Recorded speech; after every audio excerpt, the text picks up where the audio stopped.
In this video, you will be able to see how are you going to attempt your exam in online platform, that is Moodle, on the exam server exam.ghu.ac.in.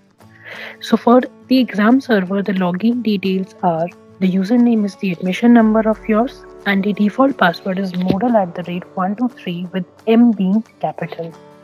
Now when you will log in for the first time, it is mandatory for you to change the password. So you have to change the password on the first login.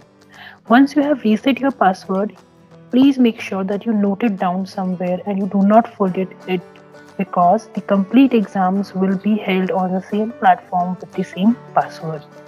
So now let me show you how the exam server looks like and how will you give your exam on the exam server. You will have to type down in the search bar exam.ghu.ac.in. Do not use any HTTPS in front of it or www. You just have to write exam.ghu.ac.in and something like this will open in front of you. The next step is clicking on the login in the rightmost corner of your screen. Now it asks you to give the student ID or your admission number. The by default password is Moodle@123 with M being capital. So let's log in. After you have logged in into your system using the username and password, it will ask you to change your password. So you have to type down your current password, that is Moodle@123, and a new password by following all the rules as mentioned above. So let's choose a new password and click on Save Changes. It shows that password has been changed. Now you have to click on Continue and you will see your dashboard that is right now very clear, and you will not see any course until you are enrolled for the exam. So the enrolled exam will appear only one day prior to you on your Moodle, because if you're having an exam tomorrow for mathematics, so today only you will be able to see the mathematics being reflected in your exam server. Now before going to the exam, let's understand how will your exam be conducted. The examination will consist of two parts. The part A is MCQ carrying 40 marks, that will be completely a questionnaire round. The part B will be a descriptive type part having 60 marks and having 6 questions of 10 marks or 5 questions of 12 marks depending upon the subject. So these may vary. Now for writing the exam, what you have to do is you have to use the A4 sheets, and the A4 sheet should have the header given as the below. Now these have to be written on all the pages. So if you are using 15 sheets in your exam, the header should have the name, university, roll number, student ID, etc. This complete header should be there on all the 15 sheets, and below there should be your signature at the bottom. So please mind this, that you have to do this on all the sheets, and on all the sheets you have to use a signature of yours at the end. So I will show you one PDF file that will make you understand and make you clear how exactly the PDF should look like after reading the complete instructions. Now move on to the next instructions, which says that you will be using the A4 sheets as I have told you earlier. After writing the exams, what you have to do is you have to click the pictures of your complete written answers, handwritten answers. You have to compile them into one PDF. So your complete answer book should be compiled into one PDF by clicking the pictures. You can use various scanning software such as CamScanner, Adobe Scan, Office Lens, etc. This is a sample of your PDF, how actually you have to write the PDF and how actually you have to write the answers. So as I mentioned, you have to use this header on each page of your PDF. So you have to write your name, your university roll number, your student ID, the date of exam, your course, your branch, the semester, your section clearly, your class roll number, the name of the subject and the subject code with indexing of the page numbers. So if this is a page number 1, you will give 1 and then so on, and you have to write this particular answer, so on, and similarly go to the next page, write the header, write the answer, and keep on making the PDF. So this PDF is having only 2 pages because it is a sample. You might have 15, might have 20 and 25. Now while making this PDF, please make sure you rename your PDF with your name. Here the name is ABC, then putting an underscore. Put your student ID over here. The student ID here is, let's say, 1234. Underscore the section. X stands for section. So you have to mention these 3 things in the name of your PDF file. This is a really must thing to be done by you all. Now let's see how actually exam server looks like. So this is a sample of exam that we have created for you. We click on this, something like this appears on your screen. As we said, there are 2 parts, objective and subjective. So you first have to attempt the objective, then you have to move to the subjective, because the both exams have a time limit. So you have to click on the objective part.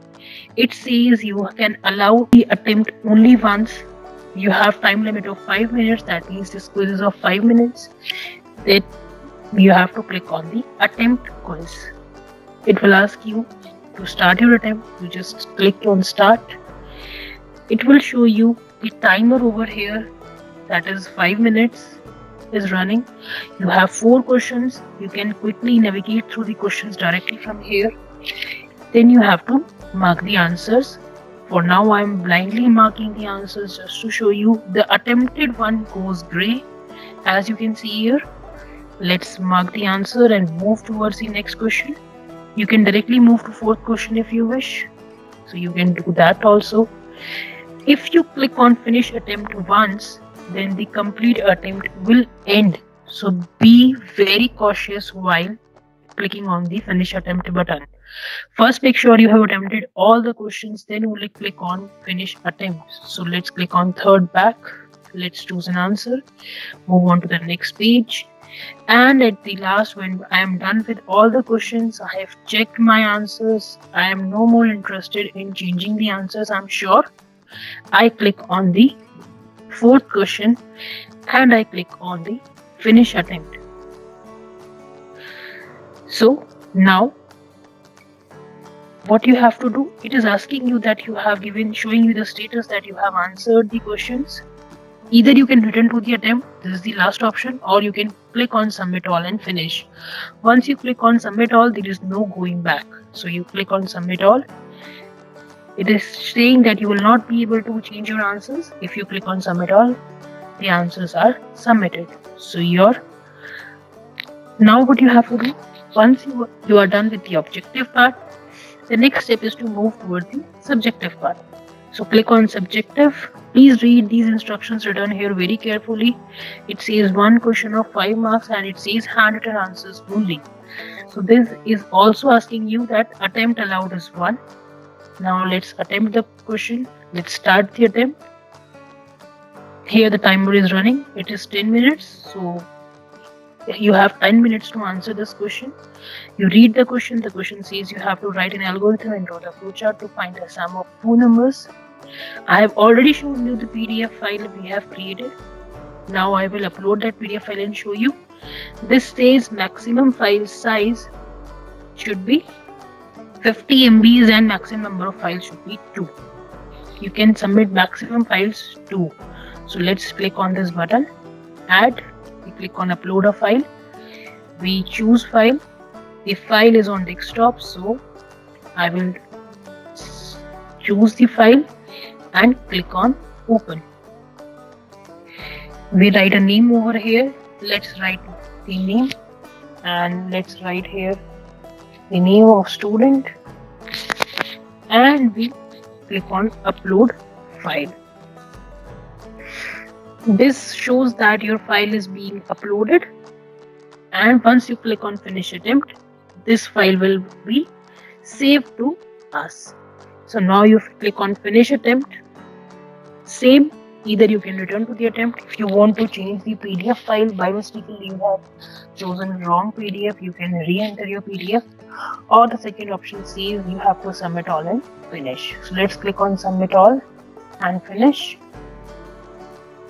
So this is how you answer the subjective part of your exam.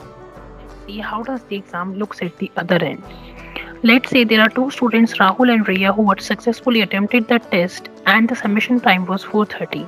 Rahul submitted his PDF timely, whereas Riya decided to submit the PDF in the last 2 minutes. She started uploading her PDF at 4:28 while the 4:30 was the closing time of exam. What will happen at that moment is that you being a student will see that you are uploading the PDF and at the 4:30 the exams are already closed down and the changes are not saved.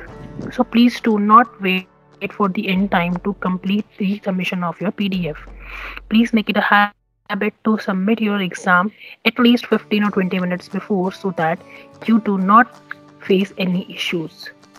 Also, if you are using phone for giving the exam, what you can do best is you can use two phones to give the exam.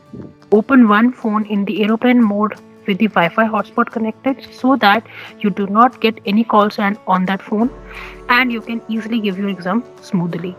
Also, while logging in, please try to log in before time. If the exam is starting at 1:30, log in by 1 or 1:15. This will also help you to terminate any minor connectivity issues. Right? So please make sure you read the instructions carefully and give the best in your exams. So with this, I wish you all the best for your online end semester exams. Give your best. Thank you so much.